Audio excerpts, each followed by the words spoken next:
Hey, welcome to Theorycraft Thursday. I am your host, Proud. With me is Scrunk again. There is no Ursinity because he is sick. Hello, Scrunk. Hello, guys. My name is Scrunk. I like to play the off lane.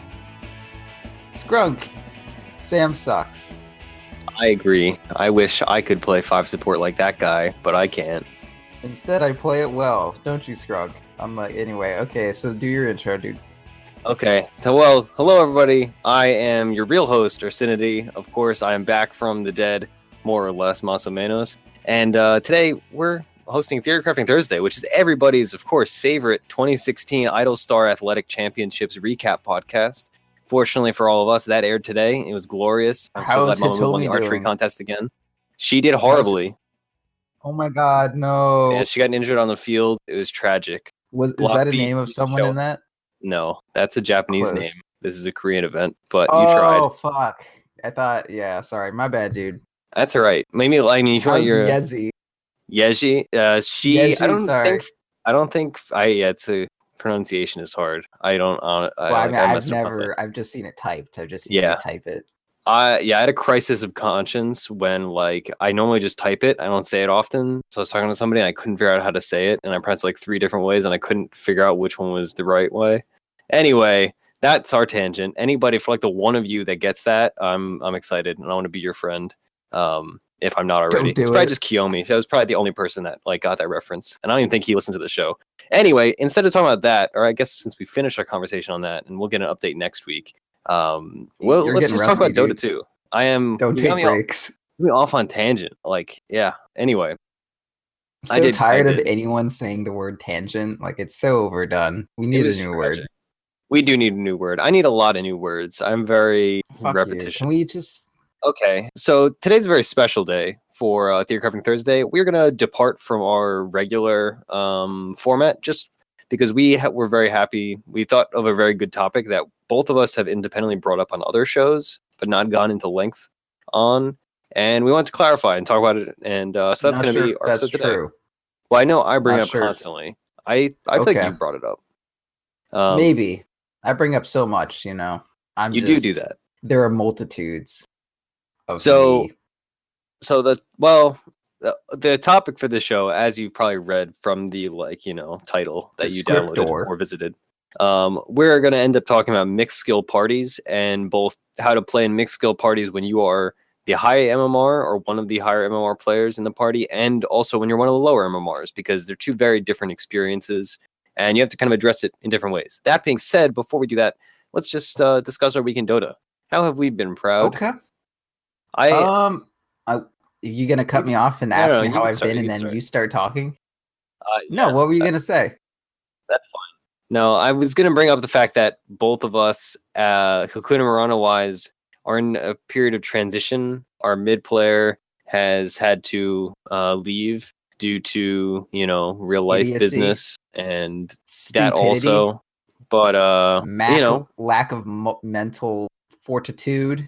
It's definitely probably all those things, but also he's a college student. New semester just started. He's a busy guy, but yeah. So we're transitioning into our 5-man roster now. Fafnir, instead of being our stand-in / coach, is now just our full-time player. We're all kind of mixing up roles, right? Because when you lose a mid player, we have to move people around, and obviously our team is us two. Flub from the Tuesday show and Wednesday show, Scrunk, who guested last week, and Fafnir, regular community member, content creator, etc., admin, caster, and we're in flux. That's the word I would use. Nothing's decided, so I don't have anything super interesting. Flub's our new mid player, and now instead of hitting creeps, I hit creeps more because I know we have a little bit less late game follow up, but we give me more space early, so it's fine.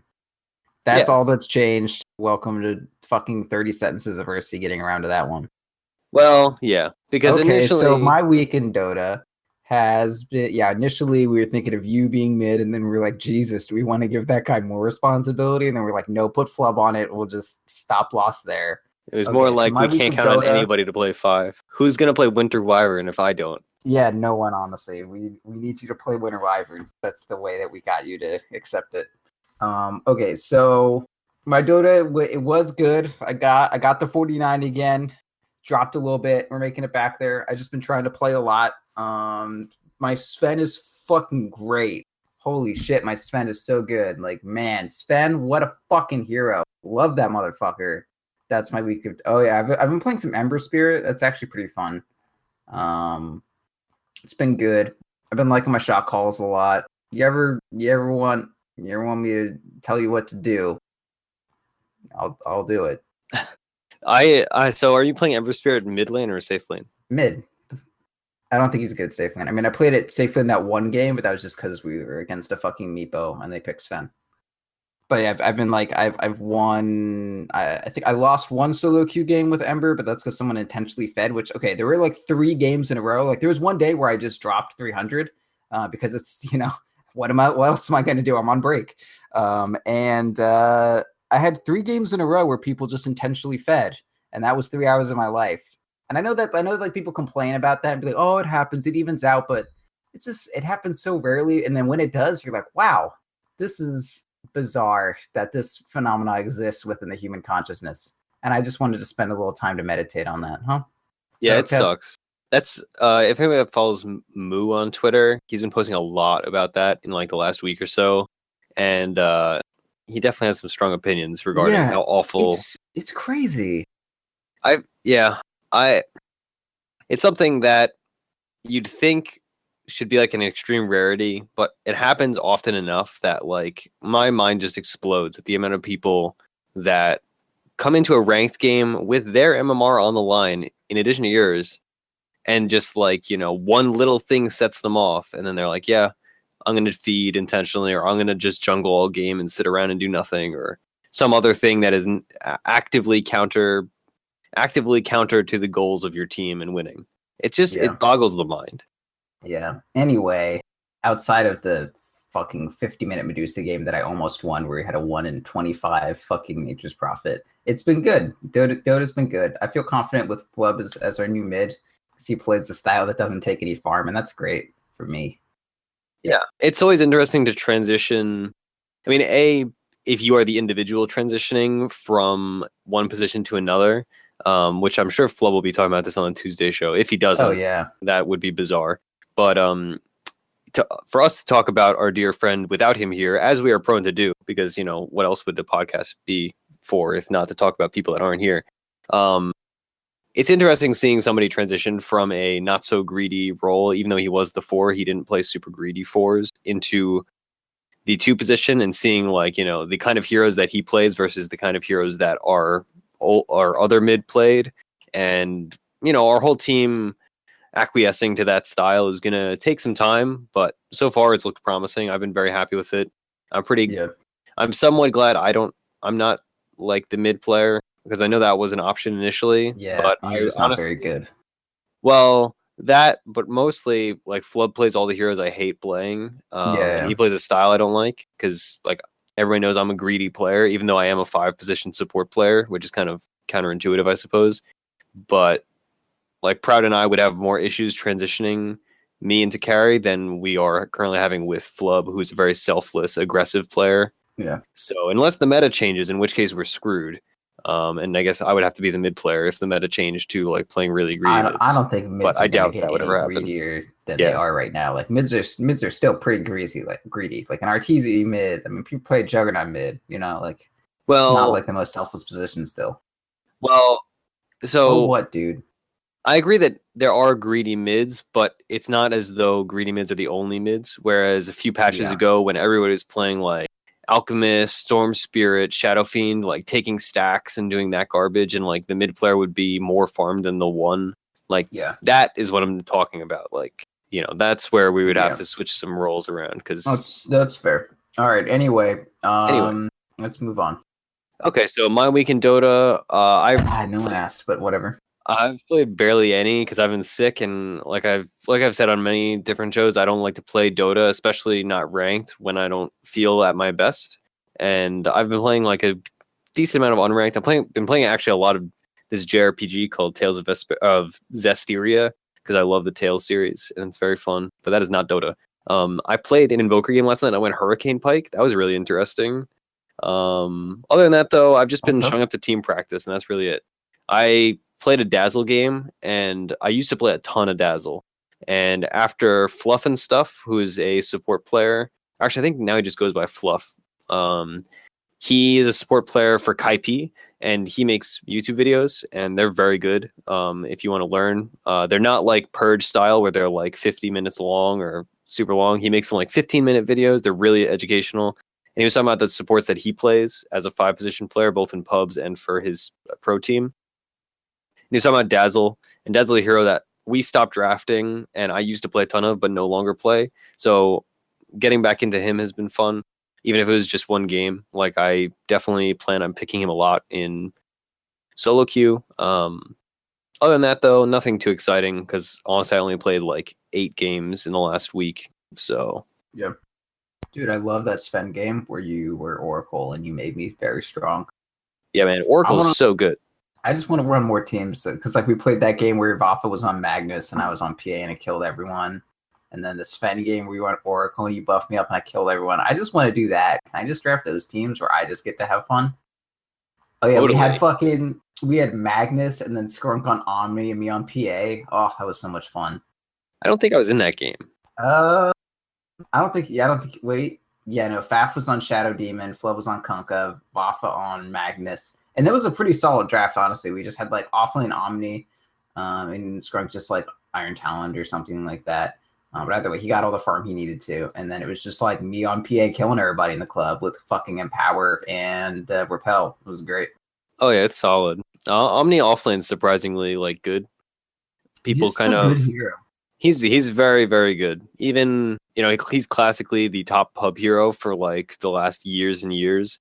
And people are like, oh, he's only good in pubs where people are uncoordinated. But he's honestly good in like even 5-stack games and like captain's mode games, unless you're playing at like some high MMR that like people are going to perfectly address it. But honestly, like Omni is just really good. We could talk about the Shadow Demon game I had last night in team practice, where we ran offlane Shadow Demon Slardar because we've been practicing aggro duo lanes, which we really like running, primarily with like Slardar +1. So usually Slardar plus Winter Wyvern or Slardar Shadow Demon. And I basically ended up, I was 11-2 and 13 that game.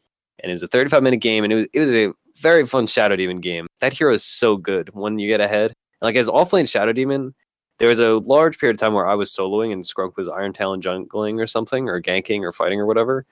And like with Shadow Poison, if you're good at Shadow Demon and you know like exactly how much damage you're going to be doing to creeps, you can actually CS in the offlane pretty effectively from super far away. Yeah. So I was actually farming decently well on Shadow Demon in the offlane once our aggro duo lane dissolved. So it was a fun game. Yeah. That was the game where we won 8 solo MMR for a party rank game. Yeah, I don't even know if we need to address that. I mean, we don't. Beat Maya Tovin in his stack. That was funny. We did do that. Oh, that was that game. Yeah. That was a stomp. Anyway. It was a stomp. Anyway, let's move on to our actual topic today. So let's talk about mixed guild parties in general first. Cool. This is a topic, again, this is something I bring up all the time when I'm talking about people improving at Dota, is playing parties with people that are better than you and playing people with parties that are worse than you. It's the worst place to try to get better is just by playing with the same ballpark of MMRs over and over again. Like if you're a 2500 player and you only play solo ranked, and every single game you're playing with other 2500 players, you're not being exposed to people that are better than you and the habits and the item builds and the skill builds and the hero picks, etc., and the rotations and farming cycles, etc., that they do. And you're also not seeing people that are significantly worse than you and noticing like, hey, they shouldn't be doing X, or like, oh, he died because, he went too far and stuff like that. So mixed guild parties. Yeah, I would say I have a little bit less agreement when it comes to getting better by playing with people who are worse than you. I feel like that. Let me finish. Sorry, I agree with you. Yeah, that's really. I mean, I think the only value you can really take out of it is learning how to play perfectly. Because when you're playing against people who are way worse than you, like you're encouraged to do greedier things to try to, make more advantage of your skill. Like, If I want to, I can farm more greedily against a lion who doesn't buy blink. So the lion just walks up to me and very slowly tries to get in range to hex. I can just blink my anti-mage away. But if I'm against like a smart lion who's good enough to have blink before 45 minutes, then I have to play a lot more safely. So like it can give you some pretty bad habits, but at the same time, if the whole game is riding on you every single game, it can help you, learn how to play more flawlessly and make less mistakes because you're aware of how dire every one of your deaths is going to be when you're, 19-0 and carrying the entire team on your back. But one kill makes their fucking high-ranked MMR person go, buck stupid, and then you can't take it back. So I really think, I definitely agree with you. I think playing with people better than you is going to make you improve no matter what kind of player you are or what MMR you're at. But learning by being the higher MMR is less applicable to lower MMR players and more applicable to like high but not like super high MMR players. Like I guess I'd say if you're like 4K, you're probably going to learn stuff by explaining concepts to lower players, and you're going to work on your late game decision making and stuff because everything's riding on you, which is good. But you definitely 100% right. It's really easy to, if you're only playing with people that are worse than you, it's really easy to fall into bad habits. And I've seen myself do that before when I used to play only with people worse than me. That's very dangerous. That's a particular opinion that I'm always touchy when you bring up, because I remember when we first started playing together and I first brought Skrunk into our games, eventually he was like, Sam just makes these mistakes and make it look like thinks that everyone he's playing with is just fucking stupid, and then he gets punished. I was like, well, everyone he does play with is normally just fucking stupid. Yes, that is very accurate. And unfortunately, I've grown since back in the day. Yeah, no, now it's totally cool. But it used to be like, why does Sam think everyone's just fucking dumb all the time? But anyway. Well, yeah, you and Skrunk were honestly the first two people that I started playing with that were at my skill level or better. Yeah. And because before then, like, I had some friends, I almost exclusively played with real life friends before that, and they all suck, like, to varying degrees. Like, Nicktoons, my good friend, he is like a 4K player now, and he's the only one that's even remotely close skill level wise to either of us. And all my other friends were like very bad. And so I definitely picked up a lot of bad habits back then. Granted, I was only playing Dota for fun. I wasn't playing to be a tryhard. There are ways that you can make use of it. Like, for example, when I was playing with Roland, I started playing Ember Spirit. I think I played like maybe 3 Ember Spirit games, just me, you, and him, and then sometimes me, you, him, and AG. And because of that, I got some decent Ember Spirit practice in, and now I'm pretty confident on the hero.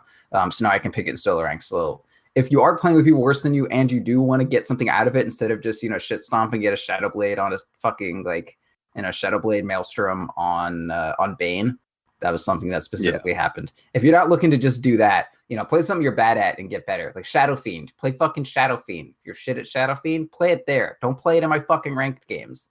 And then 100% there. Also, I mean, so like playing things that you're bad at, and if you just like try to refine your play, like what you were talking about, like explaining concepts to people who are worse than you, I feel like that follows it's in the same theme of just like general refinement.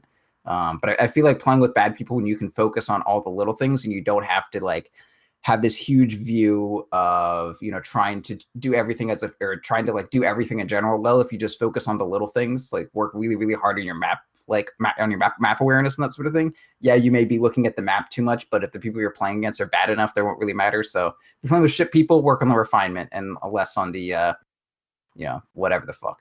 Yeah, I definitely think the things that I've learned most by playing with people that are worse than me at Dota to varying degrees is just in general learning how to.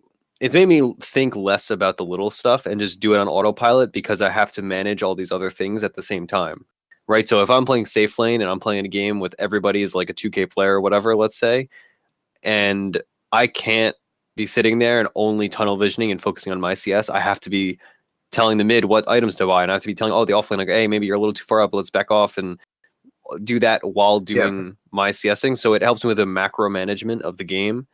Whereas if I good captaining practice. Yeah, exactly. And maybe that's the reason I hate captaining so much is because I've like done pseudo captaining so many times.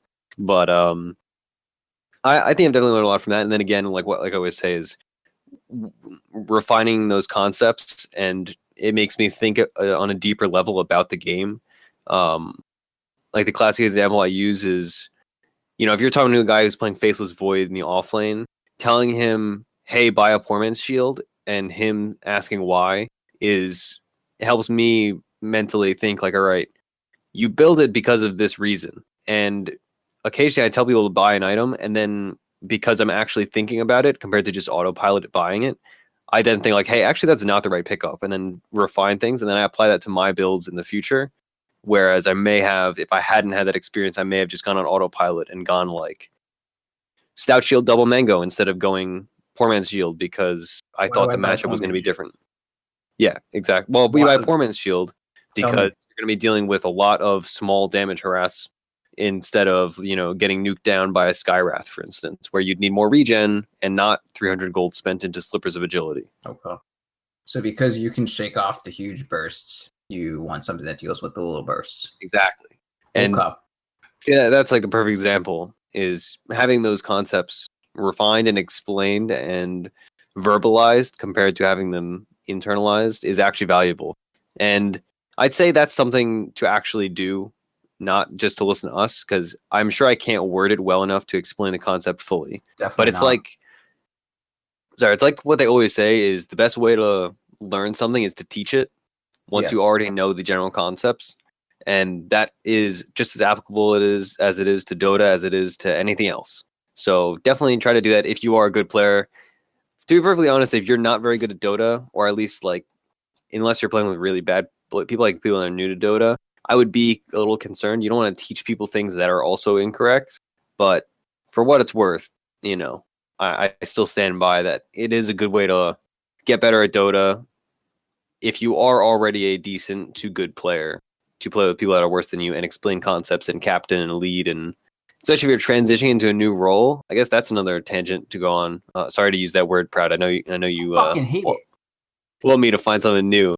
But if you are like, take me for an example, I am only as versatile a player as I am because I play in such a variety of skill range games with such a variety of players. Yeah. Right. So you get people that, if you're always playing with the same exact 5-stack, like if Hakuna Marana was the only games I ever played, I would play nothing but 5 support and maybe occasionally 4 support if for some weird reason that happened.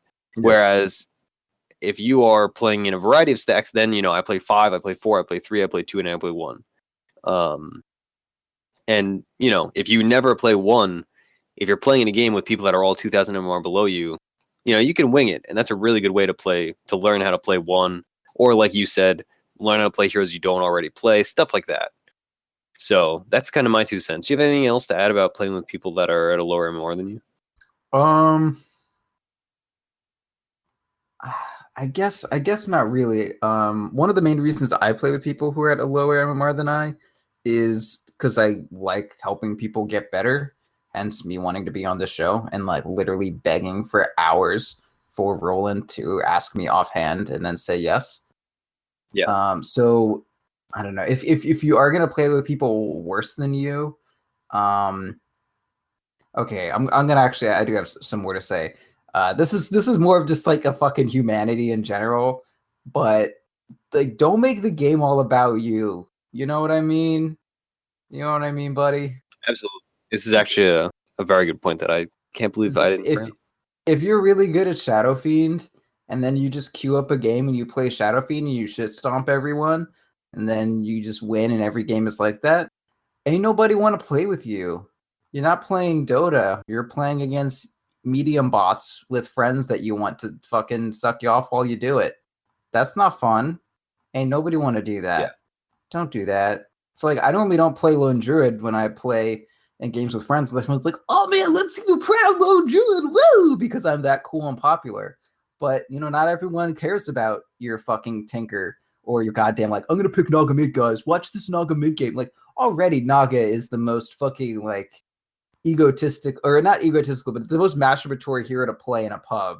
It's just like, oh man, I'm just gonna PvE for 3 hours and everyone's gonna watch. Like, fuck you. And then I feel like this is a personal attack right now. Yeah, it is a little bit. No, I mean, you haven't played Naga in forever, but yeah, I mean, that is true. If you queued up, you're like, hey, Proud, want to play a game with me? And I'm like, sure. and then you're like, I'm gonna play Naga, support me, and I'd be like, you tricked me.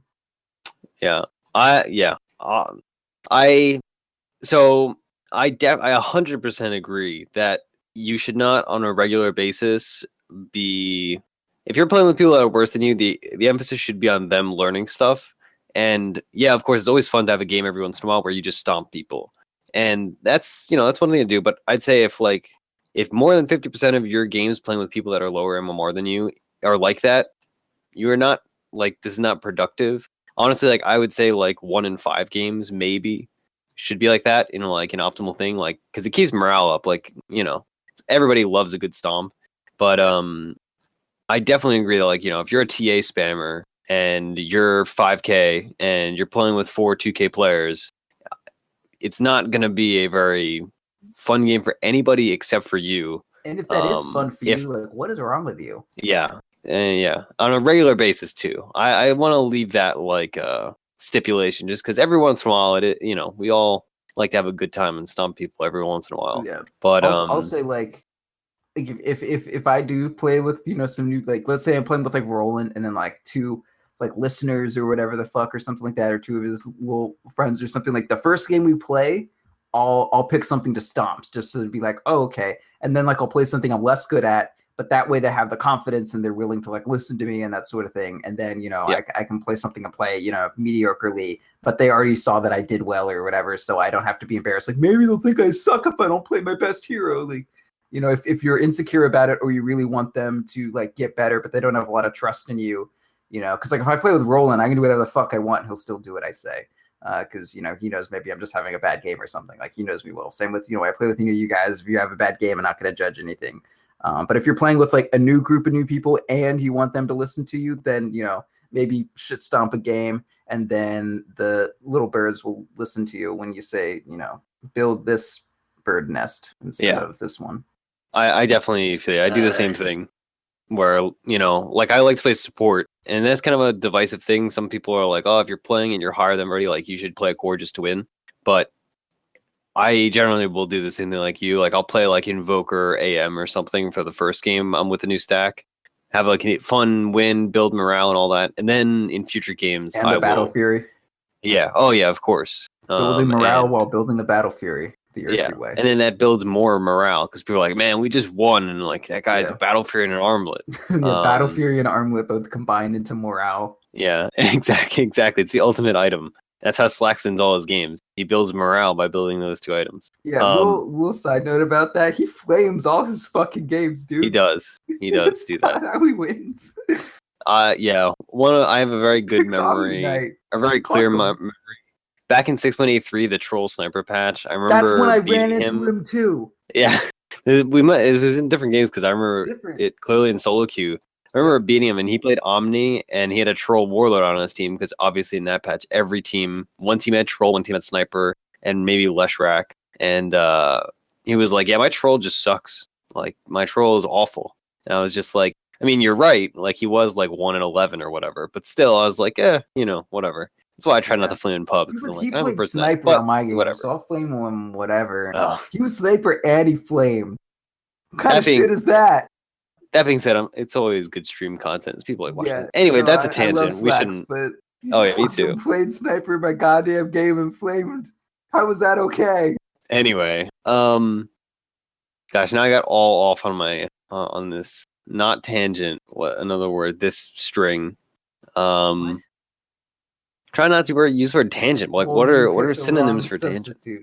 I don't know. Let's go back a little bit. All right, I'm trying not to get sidetracked here. All right. So another primary thing that I would bring up when you're playing with people that are worse than you, especially if you're playing in a mindset that you're going to be more teaching. Tone is very important, and this is kind of a general topic that everybody should know, as a human being that understands social interaction. Tone is very important, but when you're teaching people, it's very important to set the tone that I'm being instructive or I'm trying to help you, and not ordering people around and explaining concepts instead of using that faceless void poor man's shield example. It's 2 very different interactions for me being the high MMR player to be hey, you should build a poor man's shield, and then them saying oh yeah, and then agreeing, or me saying at the beginning of the game, Faceless, go Poor Man's Shield, Tango Salve, Invoker, Lion Null, because there's not enough Lion holds for 2 that. Pool. Yeah, exactly. You can't do that. And then he's just going to be confused. And then you're going to tell him he's bad. Like, boy, should have randomed. Sorry, that build's only for if you random Faceless Void. Do that next time. Yeah. But that like tone is very important. I will say that. So if you're in this role, whether you're a 3K player playing with 2Ks or playing with 1Ks or whatever, you know, even if you are the best player on the team and you know that, you know, understand how interaction works. It's such like a silly comment, but I see it all the time in stacks that like. Sorry, you can go. Say the I guess the person that I've got the most feedback for when I was teaching was my friend Nate, who's a really smart dude. Fucking does AI and shit like that. He doesn't play anymore because he was kind of an old dude and he didn't have enough time to learn all the fucking crazy bullshit in Dota. But when he was didn't learning, hate himself enough. Yeah, it was like a long uphill fucking curve, and what he found worked best is I would just like yell at him stuff to do, and then the second after he did it, I would explain to him why. Because like if I just said shit, he would do it and then just be like, "Why the fuck did I just do that?" And then he would make the same mistake the second I walked away. But if I was like, "Fucking, oh, go uphill right now, go uphill," and then it's like, because Queen of Pain can blink on you, and there may be someone else up there that you can't see right now, and it's like, "Oh, I did the right thing," and then that I didn't die, and then you told me why I didn't die. So like, if Dota's a really fast game, so it's understandable to need to be like fucking prompt with somebody like, get back, look at your map, we don't see anyone, and not just like, look at your map, have you noticed that you can see anyone? Oh, you're already dead. Yeah. So give commands and then explain if you have that option. I'm trying to think of a good way to word this, but I'm like too tired and Robotussined up to do it properly. But it's like the teach a man to fish thing versus giving him fish, right? If you just tell him like, hey, move away, and he dodges the gank for that, that's good. That's fine. That's productive in the game. But if you teach him why he's doing that, why he's not extending past river at 45 minutes when your team has no buybacks, or he has no buyback, then he's going to not do that in his solo queue games, and he or she is not going to do that in, for posterity, and that's always going to be in the back of their mind if you explain these concepts versus if you just order them around, right? It's about long-term productive goals and teaching versus short-term success. There's a stark contrast between teaching and giving directions. So try to err on the side of teaching rather than giving directions, because at the end of the day, what you want most is another person to play enjoyable Dota with, unless you're happy with your like noob stomp games, which is totally cool. But my dream is that I queue up a game with Roland and I don't have to micromanage everything that fucking kid does in the jungle. Yeah, boy, that is a dream right there. Yeah, I agree. I think probably my last point on this topic, I think playing with better players is a lot more applicable to our listeners and a lot more productive. But my last point on playing with people that are worse than you is to know internally how much better you are than the people, which I feel like this whole conversation is coming off like vaguely egomaniacal, but we both have a lot of experience doing this. And being egomaniacal? Well, that, but also playing with people that are worse. And it's important to know, like, using our example, right? Like, we're both high 4K players. If we're playing a stack and everybody is worse than us, but they're only like, let's say, low 4K players, the interaction between that game is very different than if either of us are playing in a stack with a bunch of 1K players or 2K players. Yeah. And it's important to acknowledge that and to kind of extrapolate that downwards to that doesn't make any sense actually, but to bring that down to a more applicable concept for many listeners and many community members. Sure. If you're a 3K player and your teammates are all 2.5K players, talking like you're on some pillar on high is the wrong way to go about things. And so introduce and teach things in a more subtle manner and go about the game in, I'd say a more subtle manner just in general, right? Like you may teach them a thing here and there, but realistically, you're not that much superior to them skill-wise or anything.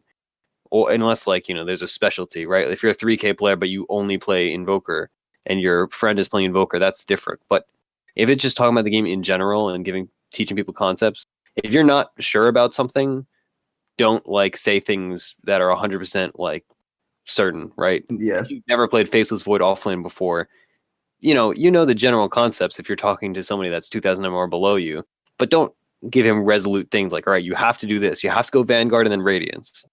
Like, that's not the way to go about things, right? So know the context and address it that way and react similarly.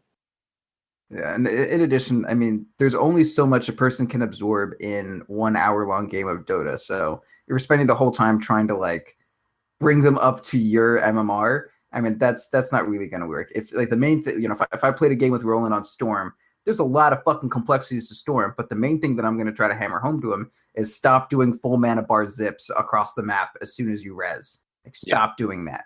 I'm not going to be like, and also after you do that, don't like farm with your mana and then leave. Just be like, you can really only improve someone so much in one game. Focus on one thing. Don't give advice the whole time. Otherwise, you're just going to overload them. No one's going to focus on anything. And like, you're like, why am I going to play with this person if all they do is fucking nag at me the entire game? I'm just trying to play a goddamn game of Dota. So, exactly. Keep it calm. Do it nicely. You're trying to have fun. Everyone's trying to have fun. You fucking asshole. Just play some fucking Dota. All right? Yeah. And I mean, having fun is the end goal, right? And different people are going to have different goals. Like, no, it's not, dude. Once in some of these parties, right? There's a clear dichotomy between like I play 5-set games, and sometimes it's like late at night and we're all just trying to have a good time and play a game, and other times it's like, all right, somebody has asked me to play with them, or somebody is the type of player that is like a student of the game that is actively trying to improve, and knowing and reacting differently to those two different kinds of people and those two different kinds of parties is a very important part, right? Because some people just don't want to be preached to. Like, you may be able to teach them things, but if they're not like receptive to that, don't try. Like, you're just gonna like burn bridges that way. I had one other point to make, but now I can't remember it. So let's just move on, shall we? Whatever. The more important part of this discussion, that of course we put last, which in retrospect, whatever, is the discussion on how to go about a game when you are playing with people that are better than you. Why is it a problem that the important part is last? Well, it's not a problem. I just, maybe this part could have gone first. I don't know. I think you always do the best thing last, or the most important thing last.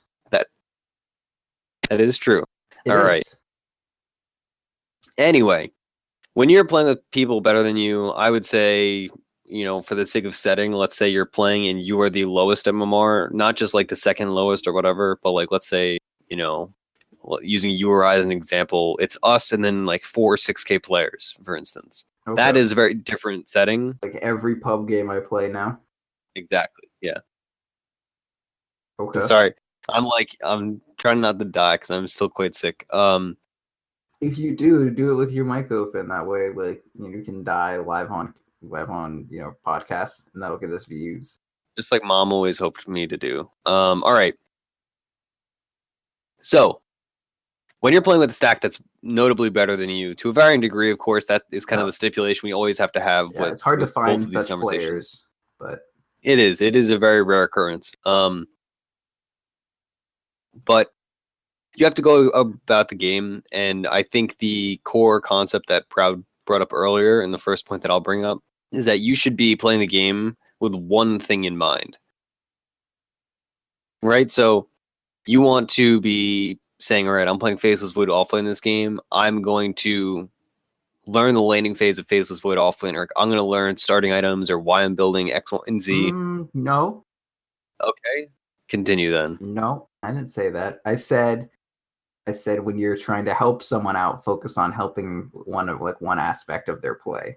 Okay. Well, okay. I agree with you. Okay. Yeah. So if you're trying to play with better people, I think you just have to focus on keeping your head above water and not getting, taken out by the fucking tide, right? Okay. Yeah. I agree. I think we were thinking about similar things, but differently. Okay. All right. That's fine. Yes. So yeah. But maybe when you're playing with better people, try not to get too caught up in the whole game and try to just maybe focus on your game for the most part, not everyone else's. Yeah. But sorry. Okay. No. You know what? Just go with it. Okay. I'm having a rare moment where I'm not coughing every 2 seconds. So I suppose the first part we should establish is you have to think about it both in how you are attempting to learn. It sucks, actually. I'm dying. This is the worst. You want me to go, babe? Do you want me? Yeah, go for it. A little bit. Okay, so if you're playing with people better than you, there are, as Sam was probably about to say, there are kind of two ways you can go for it. You can, one, say, all right, I'm going to give myself as minimal a role in this game as possible, and just play whatever, someone tells other people to play when it's their first game of Dota. So I could just help with my MMR, making as little difference as to my contribution as possible. Or you can just play something that you play as well as possible. So that could be the difference between like, okay, I'm playing with a bunch of 6Ks. I'm going to play CM. That way I can give Aura just as well as a 6K CM will. Or the converse of that would be, or, I don't know. I guess I'll say converse. There's plenty of other ways you can verse things. I think converse applies, but I'm not sure. You could play, let's say you were me. You could say, all right, I'm going to play Juggernaut because my Juggernaut is fucking awesome. And no matter what happens in this game, I'm going to feel comfortable and confident in my goddamn Juggernaut. Like I've played games at 6K or whatever. And if I'm in that 6K game, I'm either going to play Juggernaut or Sven or fucking Disruptor or Venomancer. Yeah. Venomancer so I can aggressively die. Disruptor so I can always be the best fucking support in the game. But if I'm going to play core, it's nothing but Juggernaut or maybe Sven. Right. So I think it's really getting to the goal that you should be taking and the mindset you should be taking is there's two important things to be thinking about, right? You have your first part, which is what are you going to play and what are you going to do? And the second part that you should keep in the back of your mind at least is what are you going to be gaining from the game, like learning wise, right? And that's what I meant in the discussion or what I was bringing up about like think about like, all right, I'm going to learn about Faceless Void offlane because that's when you should be asking, hey, Mr. 6K player, what should I be doing? Or Mr. 4K player, whatever. And then, of course, yeah, like if you're playing to learn, think of it that way and think of the one thing or the few things you're learning versus if you're just trying to have a good time, make sure you are playing to your strengths. Yeah. And that, that applies, like you were saying. If you are a core player, don't be scared to play core just because people are better than you. Yeah. I think, if you're playing a game and like, let's say I'm playing with all 3K players, and I know one guy's only plays one, like only plays the like carry role. Internally, one might think like, all right, I'm the highest MMR. Maybe I should play to my strengths and play the carry. But really, what you should be doing is playing to their strengths and saying, all right, you only play carry and you're a 3K player. That means if I put you on support, A, you're not going to have fun, which is not good, and B, you're probably going to be playing like a 2K support or whatever equivalency. Sure. So have them play to their strengths, or rather, you individually should be playing to your strengths. And go about it that way.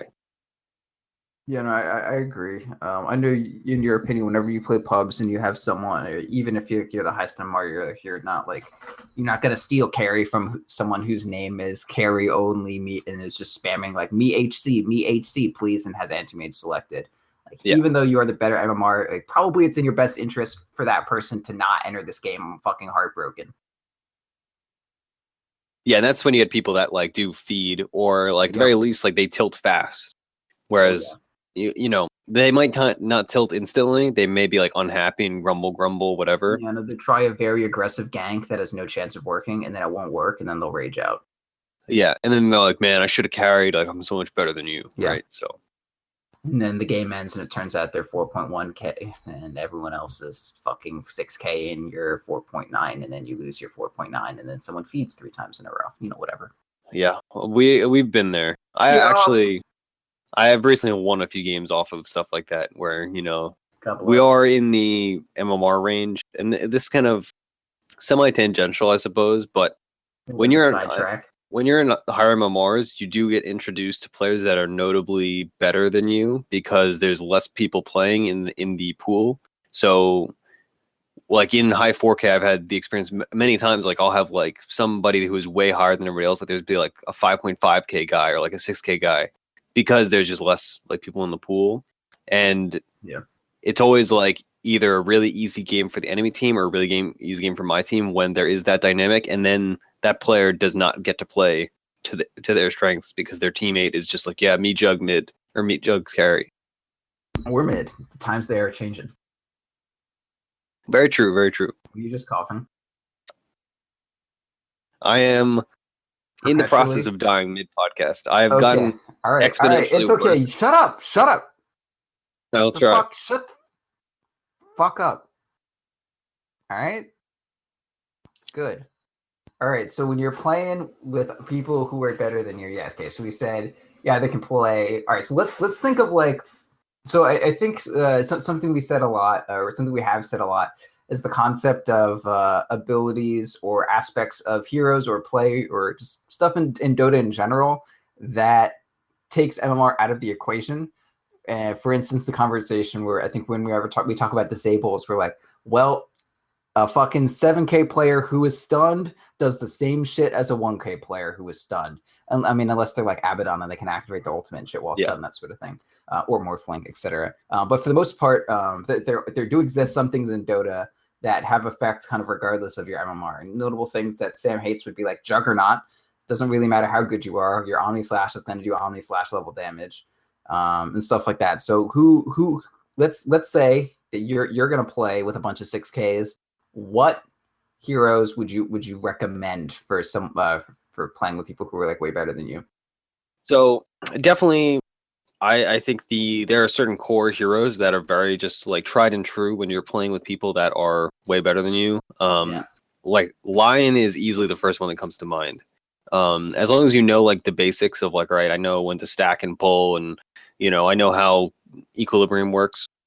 But like you said, I mean, right, if whatever you're doing, right, Hex is still Hex. It does not matter if a 6K player is casting Hex. It's going to last for the same amount of time the 2K player's Hex is, unless from out diminishing returns, in which case, I suppose that is an intricacy that might vary if you are the worst player on the team. But as you said, you want to be playing, if you are not necessarily playing to your strengths, let's say you are that guy that plays carry and you're being forced to support in this game because, your 6K friend, or if you're a 2K player, your 4K friend is like, yeah, no, I have to play carry.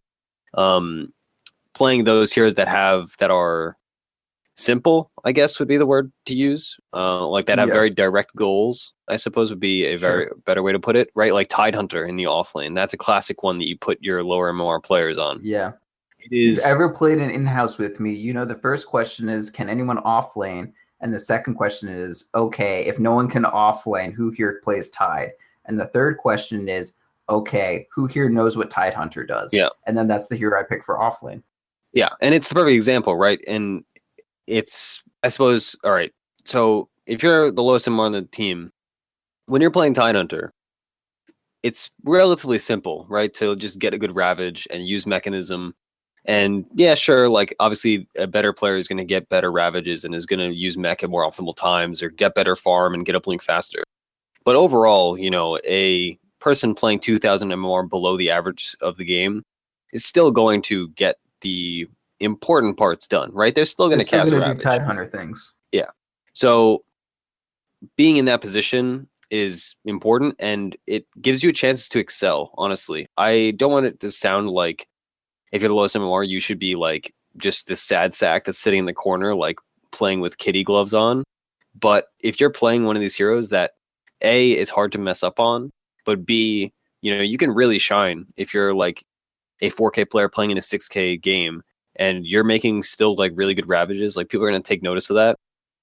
And that is, it's kind of like almost, I don't know if there's a side point or not, but like, does it really matter? I've always really enjoyed playing games with people that are way better than me and them like acknowledging you. And this applies to everything, not just Dota. Senpai noticed me shit. Exactly. It's such a cliche, but it really is a good feeling. Like if you are playing in a game with people that are way better than you, as we all do, pretty much. I would say all of us have that experience. And if you don't, then you should start having that experience because it is good.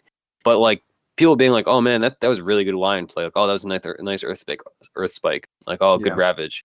Like that stuff is important. And that's how you get invited back to those parties too. And like, yeah, for sure. If you're playing with people that are way better than you, you want to keep those people around. And like, even if you're not playing with them, just having somebody to message, be like, hey, I had trouble with this matchup, like in mid, explain it to me. Or like, hey, whatever like question. You've played with the guy who played offlane on my UCSC team, right? I don't. Maybe. I think you've probably played with him a couple times. Well, I stood in for UCSC team several times. Yeah, if you've played with anyone from my UCSC team, it was the offlaner. But yeah, like when we started playing, he's like mid 3K, but he would just like wipe every lane, just like get triple kills and shit.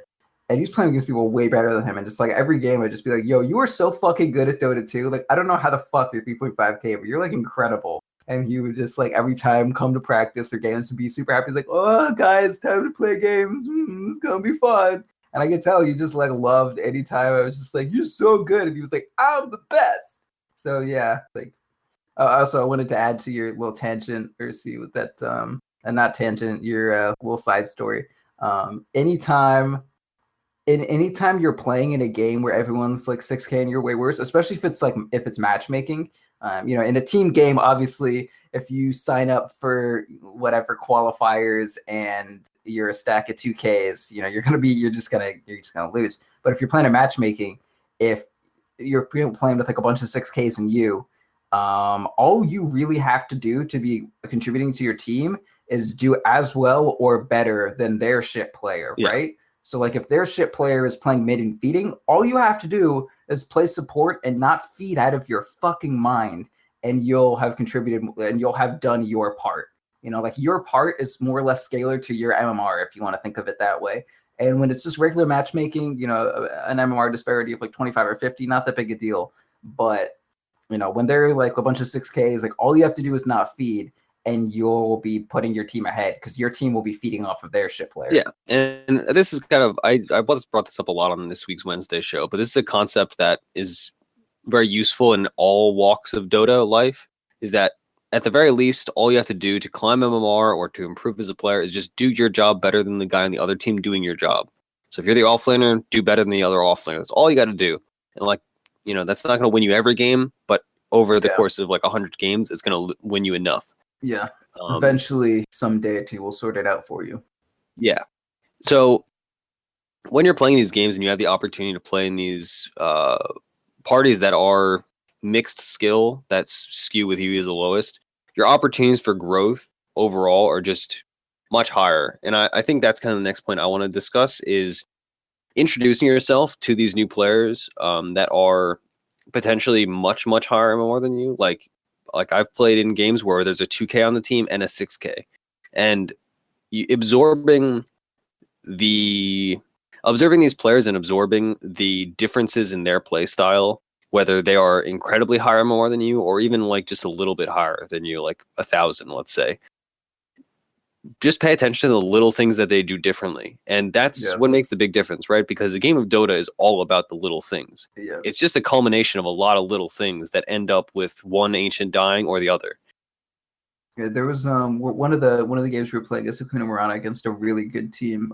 They had like some offline clockwork, and he would just, I don't know how he did it so perfectly. I mean, I know how, but it was just mind blowing. But he would always pull creeps off the second they hit before I would be mid animation of my swing, and so would a creep, and he would pull it away just so the creep wouldn't finish the creep's the creep's auto attack, but my auto attack would finish, and then he would deny it afterwards because the damage that I was counting on from the creep wouldn't connect or something. I was like, he did this like 4 creeps in a row, and it was just perfect. And I was like, okay, now I need to do that. Like I can't watch that and not be like, all right, I gotta steal that.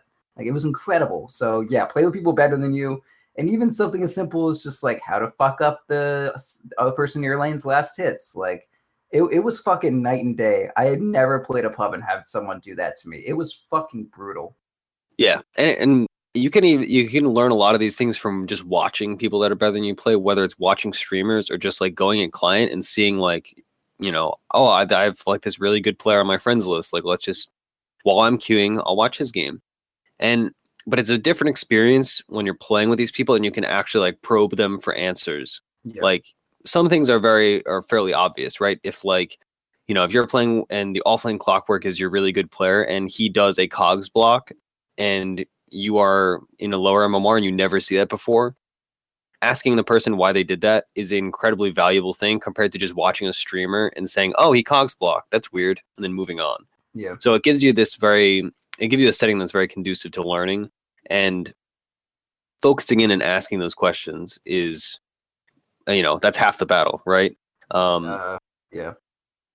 Also, I think it even comes down to there are a lot of little intricate things that are like in the moment impressive, like, maybe they're making like really cool force staff plays and stuff like that. And that's very insightful and complicated. And adds a deeper level to the game.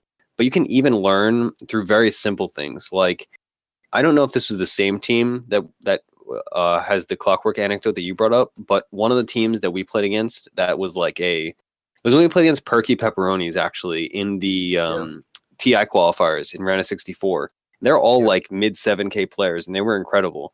But the biggest thing I learned was they all built raindrops, and literally every single person on their team had raindrops. And this was way earlier in the patch when not everybody was building raindrops. It was only in like certain matchups people would. Yeah. And after that game, I was like, yo, raindrops are absurd. Like, I just felt completely useless. I forget what hero I was playing in that game, because that was a best of 3. Disruptor, because that was all we played. Yeah. It was definitely Wyron, right? Because they kept blocking damage from my Splinter Blasts, and I just felt completely gimped. And after that game, that really opened my eyes to raindrops, and that's such like a easily applied thing to my own gameplay. After that game, I was like, boy, all right, all I have to do is build raindrops. Like, whether you're a 1K player or a 2K player or a 3K player or a 4K player, you can always click on raindrops in the shop after 3 minutes. That is very simple. Anybody can do that. And that is a lesson that was easily learned and easily applied from this game. Sure. And also, I suppose that also brings up the topic of when you're playing with people that are way better than you, you can learn from your opponents too. That's not a foreign concept, and it's kind of like obvious, but I feel like that should be said. It's easy to learn from your friends because you have that setting and that like understanding, like, oh, this person's better than me. Yes, confirmed. But if you're playing with a large skill disparity, you can also just look at the opponents and be like, all right, at least 4 out of the 5 of them are going to be better than me. So you can also see like, oh, that guy's playing a hero that I play. Oh, what is he doing? Like, oh, he didn't build mana boots on Shadow Demon. He just went tranquils. Oh, okay. Stuff like that. Yeah. Like using the holistic experience for your growth as a player and keeping an open mind and asking those probing questions and really thinking about the why, not just the what. That's really the crux of everything, in my opinion, is just putting yourself in a situation to learn. Yeah. I want to also extend. Sorry, do you have something else to say? No. Okay. So going back a little bit to saying, play what you're comfortable with. You can, I can play Juggernaut when I'm playing with 6Ks because I know I'm comfortable with it. But some things that may work at your MR or things that you may be good with at your, some things that work for you at whatever MMR you play at. It's good to be comfortable in them. And they may be some new meta shit that people just aren't hyped to. Like, I think my Juggernaut build, it's not done at very many MMRs at all. Or I haven't seen anyone do my exact build, but I'm so sure it's so fucking good. But there are some things that I do that I'm pretty sure don't actually work at higher MMRs. Like there are some characters I'll pick at a certain level, and then I won't pick them at another one. And one example of that would be, let's say, for instance, I'm trying to think of a hero that people really like to play that's actually shit. Like maybe Necrophos offlane works at your MMR. Maybe that's a thing. But if you play at a higher MMR, they will punish your stupid bullshit Necro play. So like, just because you're comfortable with something doesn't mean it's unpunishable by people who are aware of how to play. Like Weaver and Necrophos, yeah, you may be comfortable on them, but the only reason that they work is just because there are certain things that are just hard countered by remotely intelligent play, and then certain things that really work against completely unintelligent people. And it's very fucking important to identify what falls into those goddamn categories. Yeah, if it's something that you would call cheese, don't do it in an IRR game. I think that's the simplest way for me to say it. Like, if you really like playing some gimmicky offlaner, like you said, like if you really like Necrophos offlane, Brown Boots, Dagon Rush, like, yeah, sure, maybe you're winning every game in 2K or every game in 3K with that game, or like Bloodseeker Jungle, let's say, whatever. That might be working for you in your setting, but acknowledge, like, hey, I'm playing in a game that is a average MMR that's like 2K above me, and stop yourself from doing that, like, stupid gimmicky thing. Like, I suppose another good example that's more relevant to the podcast recently is Roland they had their whole episode on that cheese strat where, you do the level 1 Roche, Drow, Ursa, Nature's Prophet thing. That works in a certain bracket because people have not played the game long enough to have memorized these kind of things, and they don't know how to see like the first 2 heroes of a draft and think like, oh, this is a Roche draft. Like, I mean, Proud, if you saw Wraithkey and Ursa on a team, oh yeah, immediately check that's Roche. like the first thing you see. Yeah, you just, all right, we're smoking Roche. They're obviously going to Roche. But if you're playing in a lower bracket, people don't have that knowledge because they haven't played the game for a really long time, or they're just worse or whatever. I was specifically also about to mention this exact thing. Like, the perfect example of some cheese that you shouldn't try against good people is a very obvious level 1 Roche. Yeah, and there are certain like exceptions. Like, if you are actually that's pointless to say. That's pointless to say. Anyway, don't try that kind of stuff. Right? Play to your strengths, like we said earlier many times, but also play basic Dota. Play core concepts. It's like basketball, right? Like, it's like having good fundamentals is more important than knowing some cheesy thing where you like throw the ball around behind your back. Because if you're playing against little kids, yeah, sure, you could do the behind your back thing. But if you're playing against people that are at your skill level or higher, actually, I should say higher for the sake of this, probably don't do that because they're going to say, oh, I have reaction time, and just knock it out of your hands and win. Yeah. So don't do dumb, cheesy things, even if that's like the kind of player you are. Even me on my lone druid, like, if you've listened to this at all, you know that like lone druid is I'm most skilled with lone druid over any other hero by far. But I'll be really hesitant to pick, like, especially lone druid mid.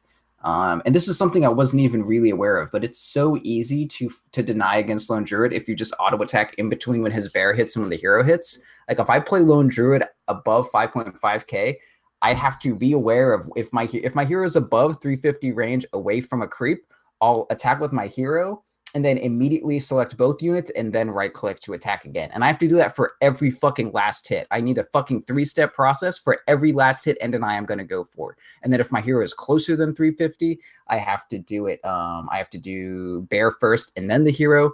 And then if they're about like near 350, I can do them both at the same time. Like, that's a lot of fucking mental goddamn work just to get one fucking last hit. Like, don't put yourself in that situation unless you were prepared for it. So even if you are really comfortable with something, if it's like way harder to execute, then I press R, I Omni Slash, maybe shy away from that because you want to be able to focus on the game of Dota, not your execution.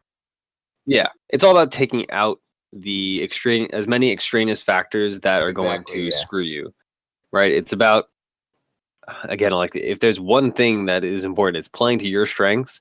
And again, I'm going to use that phrase, but it's about taking out all these random factors, right? If you're playing with people that are way better than you, that's not the time to learn a new hero, let's say. It's the time to refine a hero you're already good with because you have players that are better than you and they can further refine your play on that hero. So maybe that's like the perfect example. You know, if you're a jug player at 3K and you have the opportunity to play with a bunch of 5K players, play jug, and then they're going to tell you like, oh, maybe don't do this. Like, oh, you should be doing, X, Y, and Z instead. Or like, oh, don't go battle for your first, go Vanguard Diffusal or whatever. Like, stuff Vanguard like that. Yashin Diffusal. Yeah, or that. But, Proud's a high 4K player, not a 5K player. So, like, who was, Yeah. Anyway, everything. But yeah, so we can kind of encapsulate all saying, if you're playing with people worse than you, focus on like refinement of your own play. Maybe building new skills, and then maybe on teaching if that's the kind of person you are. And then if you're playing with people way better than you, I would say I want to kind of phrase it as focus on like reflecting on your current skills, right? Does that make sense? Like, use that as the kind of a litmus test to see where you actually are in Dota. Because you can't say, oh, it's just my MMR if the second you go against 5Ks, you get blown out. Like, if I play my jug and I just get shit on, even though I think my jug build is really good, and someone's like, wow, your build sucks. I'm like, wow, maybe I was wrong. Yeah, I guess like my last thing that I'll bring up in this, I don't even know if this is super relevant, but probably not. Acknowledging that you are the worst player on a team is a very valuable ability, and it's humbling. But if you're playing in a game with a bunch of higher MMR players, even if your mindset initially was not, hey, I want to play a game with a bunch of higher MMR players, but if you just stumble into that situation, acknowledge that is the dynamic and get in that like at least mindset to play to your strengths, and like realize that you are the worst player on the team. And then even if you're not trying to learn, at least like play not like you're the best guy on the team, because you are not. And that is a very valuable thing and that will win you a lot of games. And this particularly applies to the type of person that, fortunately, we don't like the Dota community naturally weeds out, I suppose. But if you're the type of person that's like, oh man, like I'm stuck in 3K or I'm stuck in 2K because all my teammates are idiots. They all feed and like, oh, every other game I get people that are just feeding down mid, yada yada yada. That kind of just like in terms of what his teammates should be saying when he plays Shadow Fiend jungle for money like a fucking common tart. Yeah. It's if you're that kind of Dunning-Kruger effect type of guy or gal, maybe set that aside, and when you're playing with people better than you, realize it. This happens a lot, actually. Less so recently, but I used to play with a lot of people, especially community members, that would be like, let's say, low 3K players, and I had like recently broken 4K at this point, and they would be like, I feel like we all hear this from everybody that's like, I play in games with my 4K friends and I do great. That's not because you're playing at a 4K level. That is just because your friends are compensating and you are like skirting by. And if you are in an MMR and you're playing with people that are higher MMR, don't take that as license to say that you are just as good as them because you're winning. Take it as I can learn something from playing in this setting. And I don't know what to say to this kind of person because it's very hard to convince them of anything. But yeah, I feel like this is something that should be said, if nothing else. Is realize your setting. Realize, hey, I'm the highest MMR on the team. I gotta like impress, or I gotta do something. Or realize I'm the lowest MMR on the team. I need to like sit back and learn stuff and like not play super hard heroes or whatever. Yeah, I mean, at the very best, if you're someone like that, you can manage to say something like, "Oh man, I'm good enough that I can play with 4Ks and not drive and not wear them down completely or drag them down." Because I mean, like I played a game with Roland on his Sand King, and he did fucking fantastically. Like he probably played at least like second best on the fucking team. And then I played another game with him, and he was just that fucking Legion commander in the goddamn fucking jungle, rushing a goddamn fucking Midas who didn't buy goddamn motherfucking Iron Talon. Yeah. So, don't get too big for your britches there, little boy.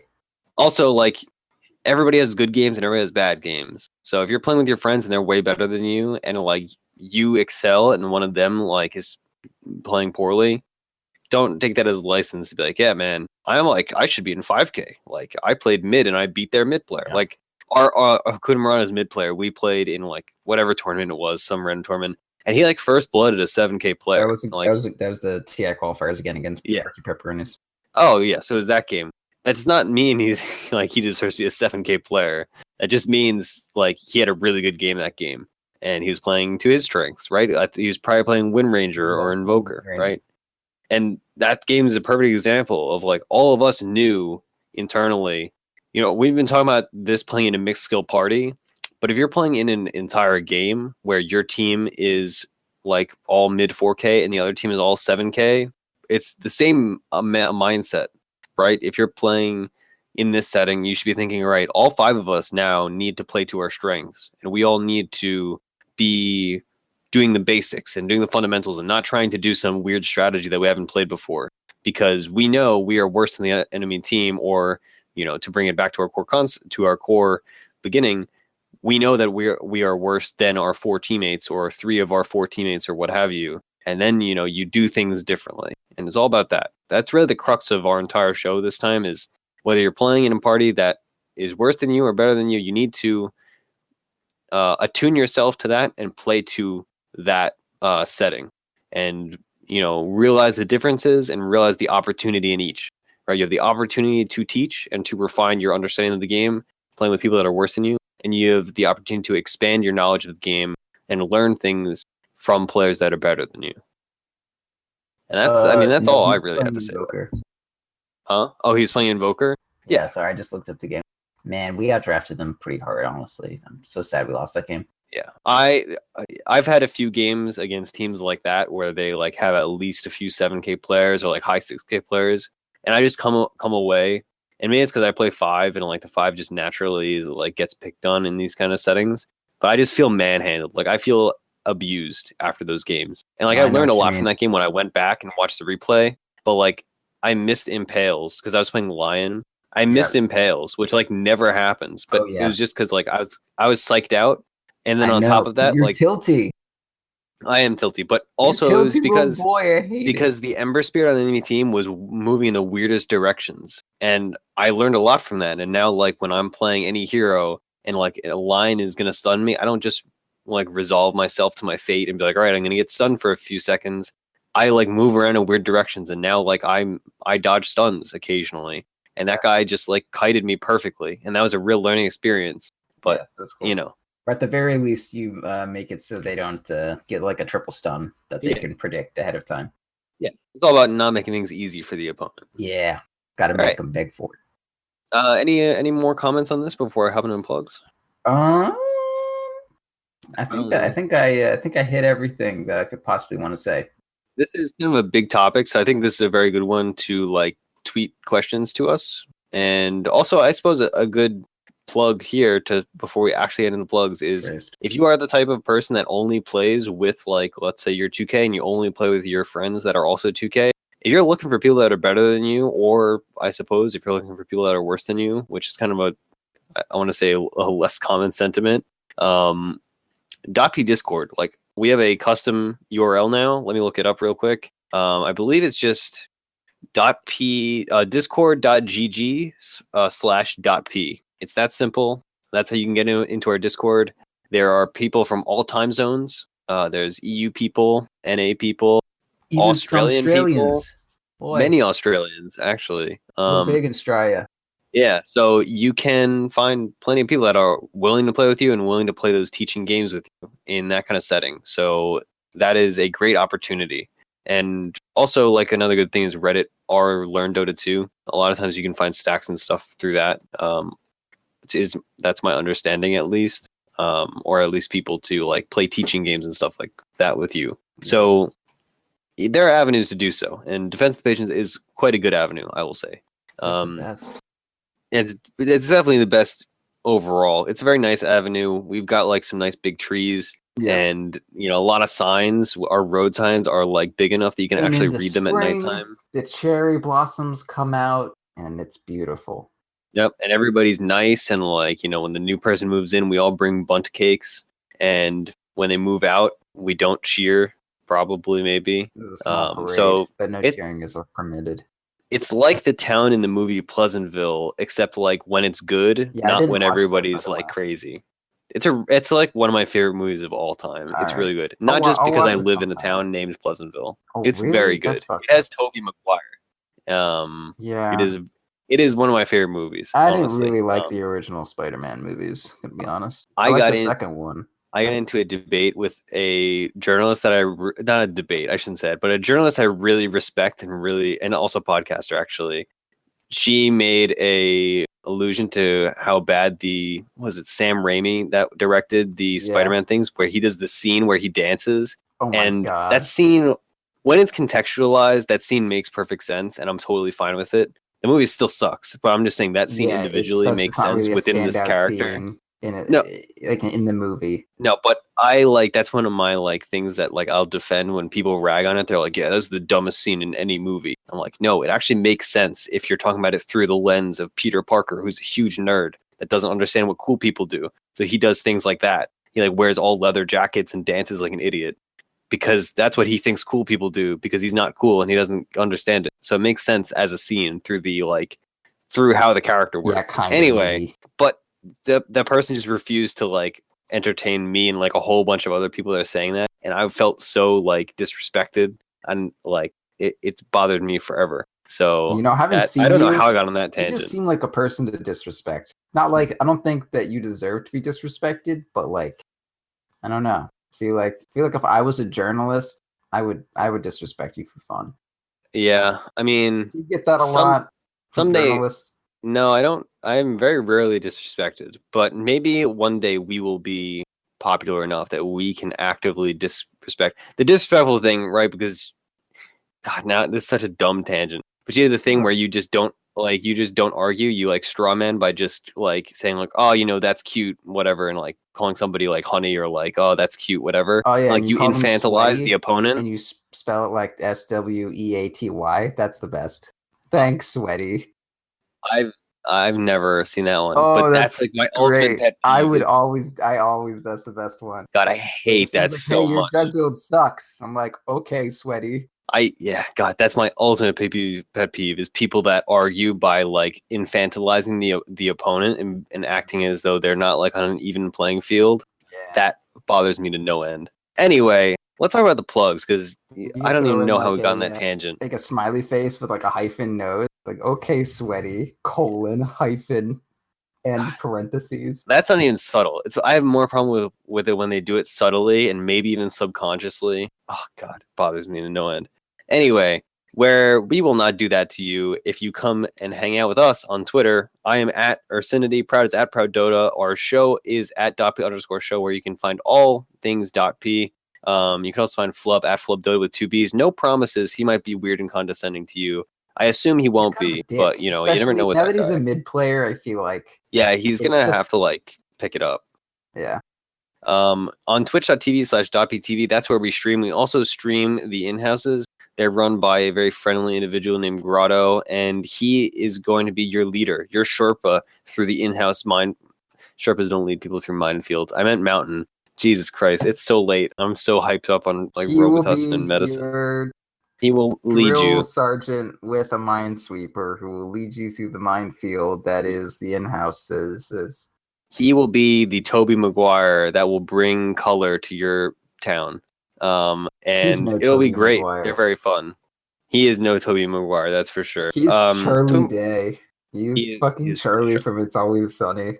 Anyway, he's got that voice. We also stream on that on .ptv all the time. It's primarily Roland. I've been sick, so I haven't been streaming, but I plan to start streaming again. And Proud is also going to start streaming soon. And we're going to start scheduling. That's fine. You actually can't do that. I've accidentally tried to do that before, and it doesn't work. But the stream is going to start having a schedule in the near future. So if you're the type of person that likes that kind of thing, we will do it. Roland streams pretty much every day now. So like that's the place to be. It's a good place to hang out. I'm usually in there. It's good, like not private, but it's a good setting to just hang out with show hosts. And like if you have questions, like that kind of very private is definitely not the word. It's that kind of intimate. And I was gonna say intimate. Yeah, and intimate's also not the I suppose. Anyway, it's a good avenue just to hang out with us. It's a good time. Yeah. Website, defenseofthepatients.com. That is where you can find everything .p. You can also find our ladder for the in-houses there. And most importantly, there's a survey. It is on the top right-hand corner. It takes like less than 30 seconds. Cyphus has been saying 5 minutes. Roland makes it sound like it's the worst thing in the world. Literally, it takes like, it's like 5 drop-down boxes. Yeah, and 5 fucking boxes, friends. Make that shit in 10 minutes in fucking Visual Basic. Yeah, and it's very simple, and it helps us out a lot. It costs you nothing. You're not going to get emails. You're not going to get spam. You put in an email just to like verify that you are a human being and not like us spamming to like get advertisers. So that helps us a lot. Spammed like 4, and that's going to propel us to a point where we can, make more free content for you guys at a better. We can commit more basically if we are making advertising money and such like that. So it's something to consider, and we really appreciate it if you can do so. You can also support us monetarily through patreon.com or just going on Amazon and using our affiliate link. It costs you literally nothing extra. It just gives some to us, which, why not, right? Yeah. Why does Amazon need more money? Give it to somebody else, whether it's us. Well, just us, actually. You don't use other people's affiliate links as much as they may have them. Ours is better. Anyway, it's like really good, honestly. Another way to contact us is defenseofthepatients@gmail.com. We've been getting a lot of really good feedback on the 2 new shows, the Wednesday show and the Friday show recently, and we appreciate any and all feedback. You can give us reviews on iTunes, which is also a great way to give us feedback. I don't know if there's a review for us to read this today, but so. I don't have it up, so I can just next week we'll read one maybe. Pretend because like all of the reviews that we read are very similar. Like Theorycraft Thursday is the best. Proud and/or Ursinity are my favorite hosts. And Proud is dumb. XD. Thank you. Proud curses too much. That's the primary review. I'm a bell end, gonna be honest with you. You are a bell end. Anyway, another way to get in touch with us and the community is Reddit r/defenseofthepatients. And that's about it. there's just a lot of opportunities to talk to us, to talk to other community members, to get involved in houses. We do in-house giveaways. Like, there's all kind of stuff going on. So come hang out, make .p what you want it to be. Yay. Yep. All right. Our normal like closing line doesn't apply because we didn't actually theorize anything. But when you're playing in a mixed skill party, something, thanks for listening.